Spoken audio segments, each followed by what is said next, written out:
¿Cómo les va? Buenas tardes. Aquí estamos para compartir con ustedes otra emisión de Los Días Contados, con la presencia de candidatos de distintas fuerzas políticas que tratamos de darle cabida a todos y que se expresen de modo tal de conocer las diferentes propuestas, sin perjuicio, por supuesto, de todo lo que cada una de las fuerzas políticas, de acuerdo a su dimensión, a sus posibilidades, lamentablemente en muchos casos a la potencia económica, tienen como para desarrollar o desplegar en una campaña a la que le quedan 20 días para una primera instancia, que son las primarias abiertas, simultáneas y obligatorias, que van a fijar una suerte de tamiz o de filtro para que luego la cantidad de listas se reduzca considerablemente a prácticamente un tercio de lo que tenemos hoy como oferta electoral, sobre todo en las candidaturas para el Consejo Municipal de Rosario. Así que en el siguiente bloque tendremos un candidato a concejal y en el último bloque, o veremos si invertimos ese orden, no es el problema, no es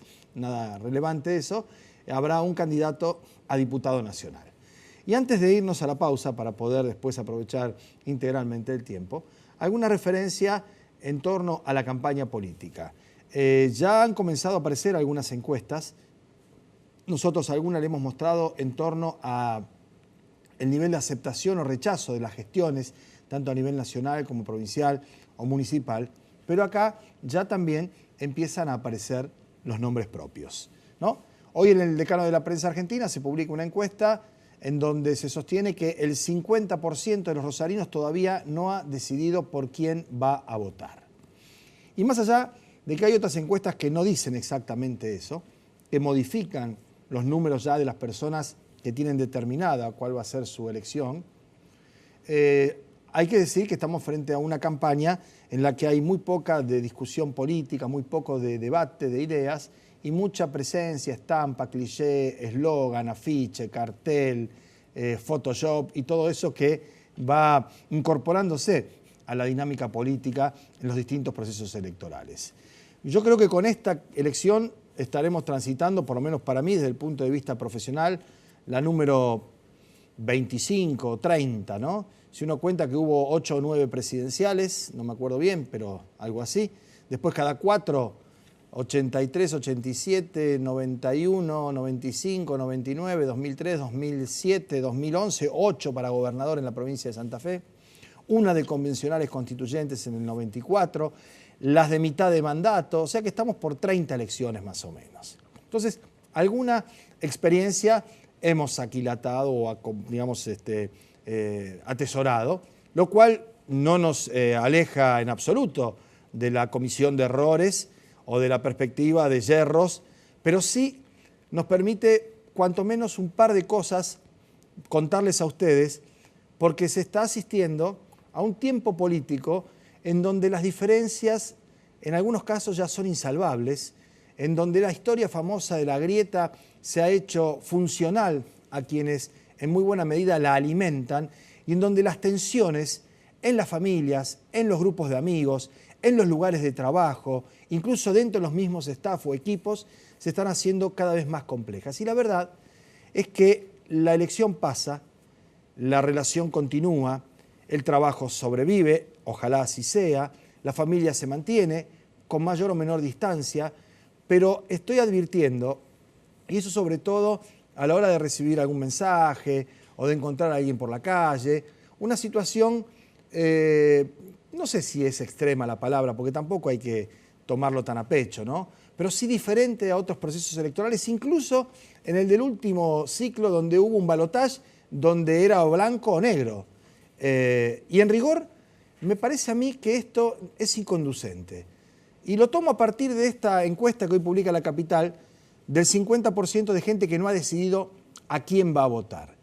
Yo me animaría a decir que es mucho menos la gente que sabe a quién no va a votar. Es decir, si uno cree que el 50% todavía no definió el nombre del candidato cuya boleta va a meter en el sobre o en el cuarto oscuro, sí creo que es mucho más que el 50%, diría que hasta el 70%, me atrevería a aventurar, sin tener datos ni trabajo de campo, pero sí habiendo visto algunos análisis de estadísticos y de sociólogos, que hay en los 70% de los rosarinos, y me parece que esto se puede traspolar a otras latitudes, convicción y certeza de a quién no se va a votar. ya sea de uno u otro frente, de uno u otro sector, porque para poner los nombres y hablando, por decir, la lista de diputados nacionales, por ejemplo, los que van a votar a Cambiemos tal vez no sepan si van a votar a Jorge Boazo o a Albor Cantar. Ahora saben muy bien que no van a votar ni a Rossi, ni a Contigiani, ni a Delfrade, ni a Karen Tepp, ni a Alejandra Rodenas, ni a Pablo Diver. Saben a quién no. Los que van a votar, a lo mejor a Rossi, a lo mejor a Tepp, a lo mejor a Delfrade, a lo mejor a Contigiani, saben perfectamente que no van a votar ni a Cantar ni a Boazo. ¿Se entiende lo que estoy diciendo? Bueno, en esa discusión, que es la primaria, la que se traza la raya, lo que sobreviene luego son diferencias y discusiones que, me temo yo, están exacerbándose de manera inopinada y desproporcionada. Creo que la pelea por el voto, la captura de la voluntad, la búsqueda de la adhesión, no debería ingresar a ese territorio irreductible binario de amigo o enemigo. Uno puede no querer votar a determinada expresión y tomarse el tiempo y después sí decir voy a votar a este o a esta otra candidata, ¿no?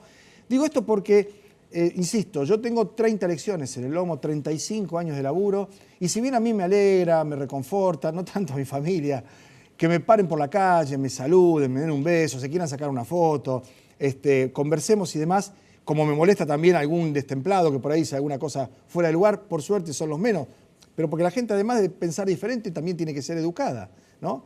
Me parece que eso que se está dando ahora no se daba antes o no en la proporción que uno lo advierte, e insisto, en las relaciones interpersonales, en las de amistad, en las de laburo, en las de compañerismo, que no deberían verse atravesadas por tensiones generadas deliberadamente por aquellos que quieren que haya política en blanco y negro, en términos binarios, en amigo y enemigo. Dicho esto, nos vamos a la pausa, vamos a conversar con Eduardo Trasante, candidato a concejal de Ciudad Futura, y después vamos a tener un candidato a diputado nacional, ya lo decíamos, uno de los 3 de las listas del Partido Justicialista, Pablo Diver. La pausa, nos quedamos hasta las 13:30, ya venimos.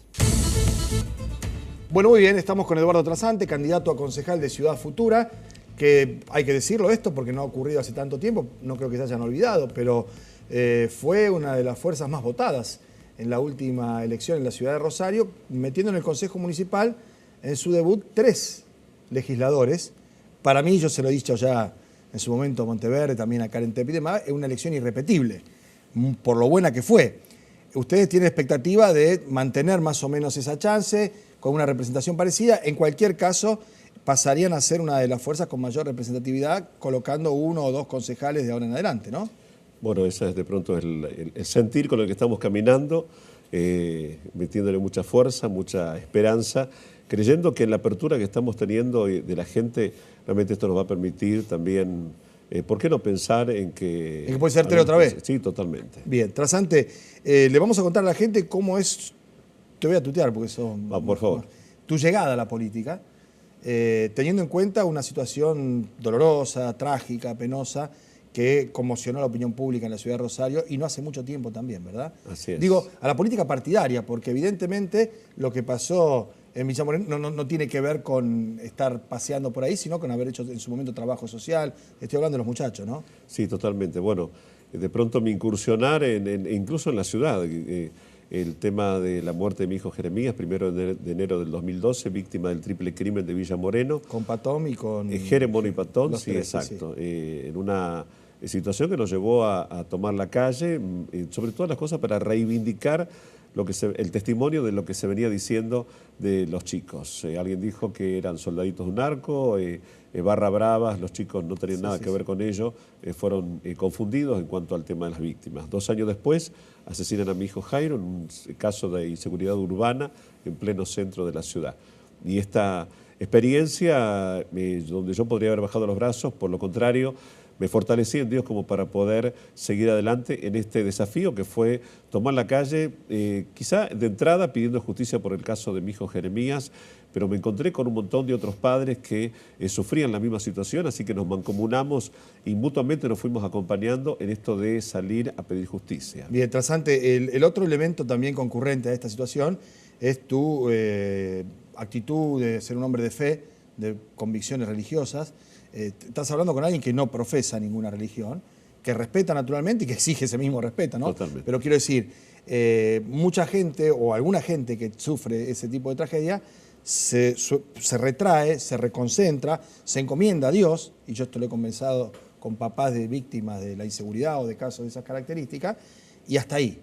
En el caso tuyo hay como una suerte de avance sobre la situación, ¿no? Desde el punto de vista de intentar hacer algo más o de salir de ese dolor o de esa tragedia con una concepción más abierta, más amplia. Sí, dos cosas. Sí.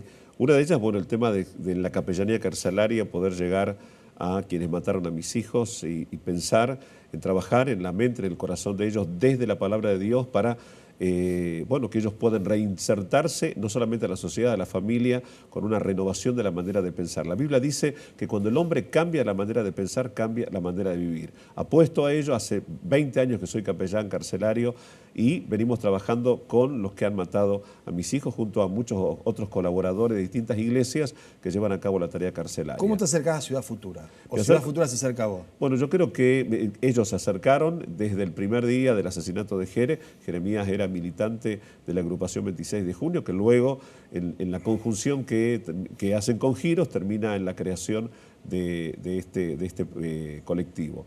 De pronto mi sumarme en esta etapa a esta invitación que ellos me hicieron tiene que ver sobre todas las cosas con, primero que yo estuve orando, pidiendo a Dios dirección para dar un paso tan particular, y encontré en Ciudad Futura un grupo de gente que camina con muchos principios espirituales que yo de hecho persigo, la transparencia, el trabajar, el no mentir, el no robar, el no salir a la calle a hacerle un chamullo a la gente de algo que puede que no se pueda cumplir. Salimos a la calle para hablar de lo que se ha venido haciendo. Desde la parte de la inseguridad logramos a través de Ciudad Futura también la creación de lo que es hoy la Oficina de Empoderamiento y Asistencia a la Víctima, un espacio que creo que de alguna manera era una suerte de deuda que le tenía parte del Estado a los familiares de víctimas. Un lugar donde la gente tiene que ser asistida en todos los órdenes en medio de una situación tan crítica y traumática como es la muerte por violencia de un afecto. Bien, Eduardo, uno piensa, bueno, se va a conformar un bloque importante que puede llegar a ser decisivo en determinadas votaciones para una ciudad que es la que viene, en la que estará inserta en un programa, una política nacional que no tiene precisamente el mismo signo o los mismos vectores. Porque digo, independientemente de los cuestionamientos y la diferencia que marcan ustedes con el gobierno o con la gestión del Frente Progresista en la ciudad de Rosario, hay temas como el de la salud pública, el de la asistencia social, la asignación presupuestaria básicamente, que tienen efectivamente un perfil o un vector trazado, ¿no? ¿Qué se puede hacer en ese sentido teniendo en cuenta lo que digo, ¿no? Estamos en un contexto a nivel nacional fundamentalmente donde el Estado está retrocediendo voluntaria y deliberadamente, ¿sí? Y dejando, y voy a parafrasear, a la buena de Dios a mucha gente y a los que no están siquiera a la buena de Dios en Pampa y la Vía, para decirlo, ¿no? Seguro. Bueno, Ciudad Futura lo que viene haciendo es un trabajo que justamente tiene que ver con salud, con educación, con economía, incluso en una tarea que no es algo que se empezó a gestionar en este año, se llevó un trabajo importante de varios años en la ciudad, con muchos resultados, la creación de escuelas, el tema de acompañar desde los productores, acercar al consumidor artículos que de pronto son de consumo diario. ¿Estuvieron en la Plaza Sarmiento? Estuvimos en Plaza Sarmiento, excelente, muchísima gente, desde muy temprano la gente... Contémosle a la gente que era un litro de leche a 10 pesos del tambo que tiene la agrupación desde hace mucho tiempo, ¿no? Con idas y vueltas y demás, pero que está consolidado y que llevó esa leche a ese costo. Así es, 10 pesos el litro de leche muchísima gente ya la leche envasada, solamente para llevar a la casa, hervir y consumir. Bien. Y bueno, escuchar a la gente hoy nos hizo ver que esta tarea que venimos de alguna forma llevando a cabo a través de Ciudad Futura está teniendo un eco favorable en muchas familias que ya están siendo afectadas para bien, a través de economía, de educación, lo que es el plan Impulsar, un trabajo que se viene llevando a cabo también incluso con un montón de otros proyectos que han tenido un eco favorable, otros que de pronto están en estudio, pero bueno, pensando en alguna forma y de todas maneras en poder llegar a los distintos espacios que nuestra sociedad de pronto marca cada día más una suerte de desigualdad, bueno, que en la medida que no hagamos algo y no nos mancomunemos en esto que yo suelo decir, hacer política desde el corazón, pero no como una frivolidad meramente almática, sino con un rotundo compromiso de quienes de alguna forma u otra ejercen autoridad en algún espacio del gobierno, municipal, provincial y nacional también. Eduardo, gracias por haber venido. Sobrevendrá la etapa de los debates luego con las fuerzas, con sus candidatos ya definidos en cada una de las listas, superadas las PASO, así que probablemente nos vamos a volver a ver pronto. Sin lugar a dudas, gracias. Muchísimas gracias. Gusto, Pablo. Nos vamos a la pausa. Cuando volvamos enseguida vamos a estar conversando con un candidato a diputado nacional dentro de la primaria del justicialismo. Ya venimos. Bueno, muy bien. Nos acompaña Pablo Diver, candidato a diputado nacional en una de las 3 listas que van a competir en las PASO dentro del justicialismo. Primera cuestión importante, que haya interna todos dentro del justicialismo, ¿no? Porque de última y más allá de los rumbos tomados en distintas épocas, son todos peronistas. Nadie tiene un peronómetro para dejar uno afuera, ¿verdad? No, es cierto. Yo creo que eso demuestra una madurez del peronismo que aprendió con castigos, digamos. Sí, sí. Las derrotas hicieron que empezáramos a analizar distinto una coyuntura electoral, y en este caso las PASO, y se demostró hasta más democrático, porque en otras oportunidades, si usted se retrotaba en el tiempo, era dedo, Lole decía. Se armaba una sola lista sí, sí. Y dije Lole porque era el Lole que lo hacía. Sí, sí. Incluso estando Bey, que era un tipo de peso y predicamento propio, ¿no? Entonces, esto que haya 3 vertientes del justicialismo, cada uno habla muy bien que cada uno esté explicando su proyecto y no termine en una interna sangrienta, porque después hay que trabajar todos juntos. Sí, porque van a estar todos en la misma lista. Y claro, si queremos ir a ganar las generales, después tenemos que trabajar juntos. Y las proporciones habrá que respetarlas. Ahora, uno no pretende una simplificación, pero sí más o menos un encuadre para que la gente que está viendo esta nota sepa qué vota si vota dentro de las PASO peronistas a Diver. Uno dice Rossi, Cristina. Rodenas, no Cristina, qué sé yo, por la negativa si se quiere, ¿no? Diver. Peronismo de base, de muy abajo. Nosotros, la construcción nuestra es de abajo hacia arriba y nuestro abajo es la gente. Y además respetando siempre el peronismo. Nunca estuvimos un ratito en el Frente Renovador o un ratito en el PRO para conservar una banca o un cargo. Vamos a ir siempre por el peronismo. Bueno, porque ha habido, y esto no es una imputación que te quepan, me atrevería a decir, los últimos presidentes del PJ se fueron al PRO, todos. Es cierto. ¿No? Espinosi se fue, Nicotra se fue. Bueno, creo que ahora el senador que renunció, porque ese se va a quedar. No, Olivera no. Bueno, él tuvo que ver en parte de esta democratización del PJ. Bueno, él hizo un esfuerzo importante, ¿no? Que creo que se lo han reconocido, pero se volvió a su puesto, a su cargo, y deja que vaya a la interna. Ahora, en su momento, y yo para hacer una suerte de GPS, ¿no? De guía político en este caso, ¿no? Vos tenías una cercanía a la entonces vicegobernadora María Eugenia Bielsa. Sí, es cierto. Que hasta donde sabemos nosotros no está activando políticamente, para decirlo de algún modo, ¿verdad? No, es así, ella no tiene nada que ver en esto. Nosotros después de aquella fallida, o aquella decisión de no ser candidata a gobernadora, no fallida, sino decisión de no ser candidata a gobernadora, empezamos de nuevo. Bien. Conformamos una agrupación que se llama Encuentro Justicialista, y empezamos a caminar. Pero ese es el palo, para decirlo de algún modo, ¿no? Sí, nosotros seguimos, dentro de la Cámara, cuando ella renuncia, quedo yo de presidente de bloque, de Encuentro Santafesino, que era el bloque, y seguimos con la misma impronta, con las mismas convicciones, dando pelea por lo que creíamos.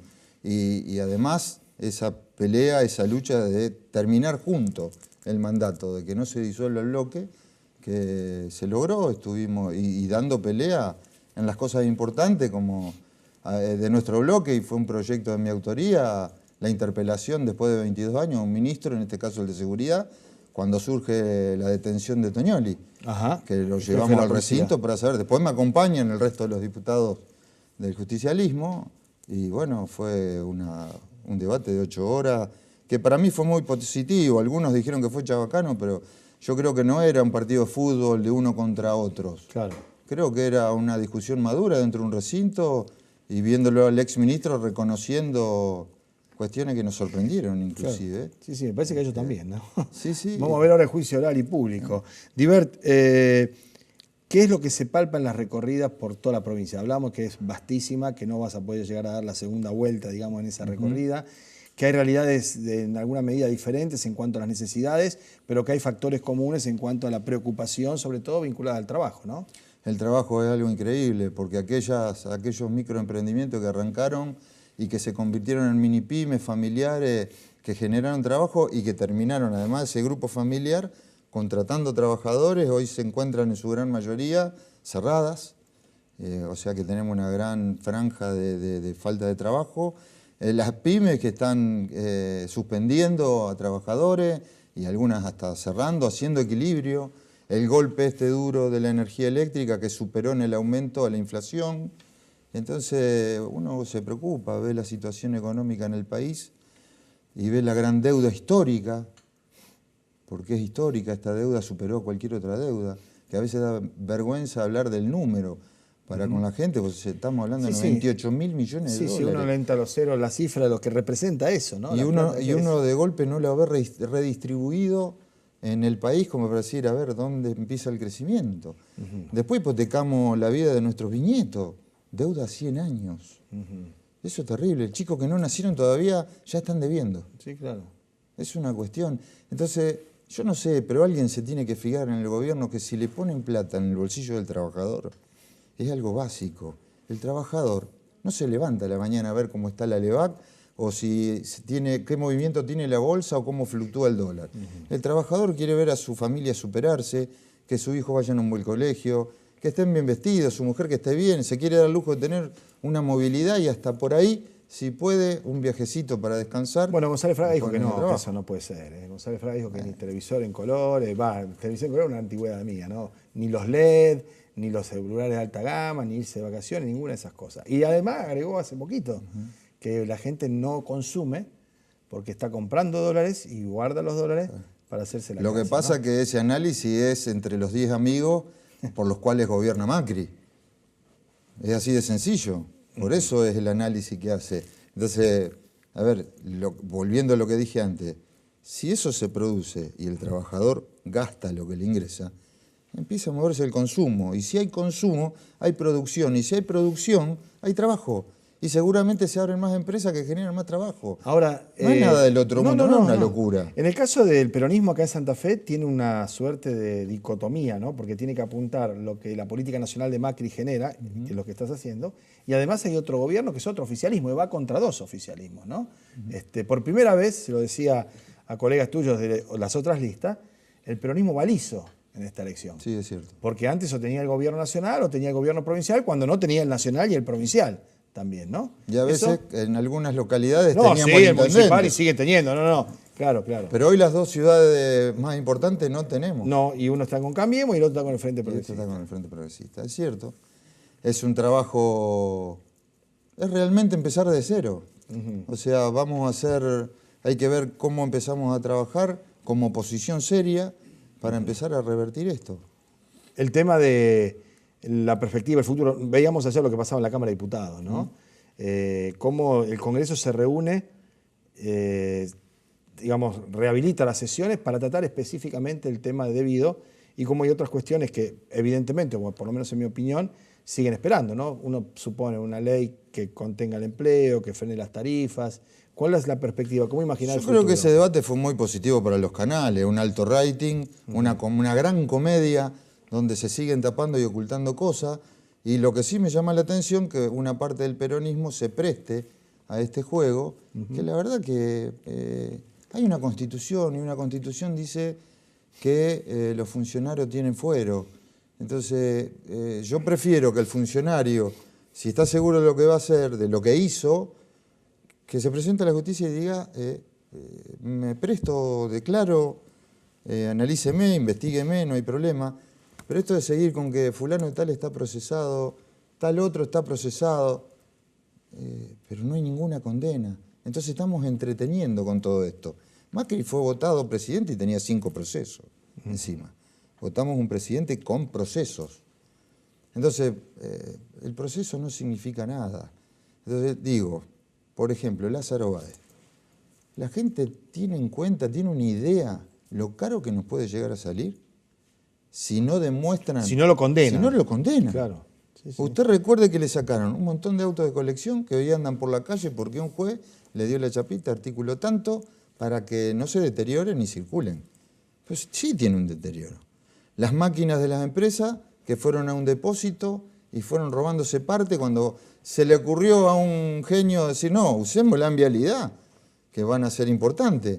Fue Vialidad y dijo, no sirven las máquinas, le faltan un montón de partes. Quedaron ahí tiradas, obras de arte y libros que fueron a parar a un depósito. Entonces, si no lo condenan, si no hay una condena. Sí, ahí el tema del Poder Judicial, ¿no? Que está también, va sospechado, sí, por lo menos de desconfianza en la sociedad de quiénes son los jueces. Entonces, ¿no? si Lázaro Báez quiere hacer lo que le correspondería hacer, inicia un juicio a la nación y demás, le tienen que devolver todo. Sí, igual sale el tiro por la culata, si no, sí, claro. Yo presumo que habrá algunos jueces que tendrán la suficiente capacidad como para demostrar lo que se está alegando, ¿no? Dicen que hay que alegar prueba. Bueno, a ver efectivamente cómo termina esa historia. Yo creo que los jueces tienen que dedicarse a cumplir las leyes, no a interpretarlas, porque después, con sus interpretaciones, los que delinquen están en la calle y nosotros encerrados entre rejas. O sea, es al revés. Y si son jueces, que se dediquen a ser jueces. Que no hagan análisis ni suposiciones. Si tienen las pruebas, que actúen. Diver, gracias por haber venido. No, gracias a ustedes. Ha sido muy amable. Muy bien, hasta aquí hemos llegado. Mañana vamos a volver, como siempre, a partir de las 2 de la tarde. Mañana tenemos tertulia. Mañana será con Richardino y creo que con Bertone también, estamos viendo. Bertone ya está un poco grande. No. La idea es que mañana venga Bertone. Estuvimos en una charla no hace muchos días en el Instituto Artigas, ahí en la sede de la Casa de la Cooperación. Hizo un par de revelaciones, Bertone, extraordinarias, ¿no? A sus años ya, ¿no? Yo lo tenía, de joven era medio trosco. Después se ve que el hombre agarró por otras latitudes, pero él se encargó de aclararlo. Mañana lo charlamos con él. Han sido muy amables. Nos encontramos como siempre a las 2 de la tarde aquí en Canal 5. Chau.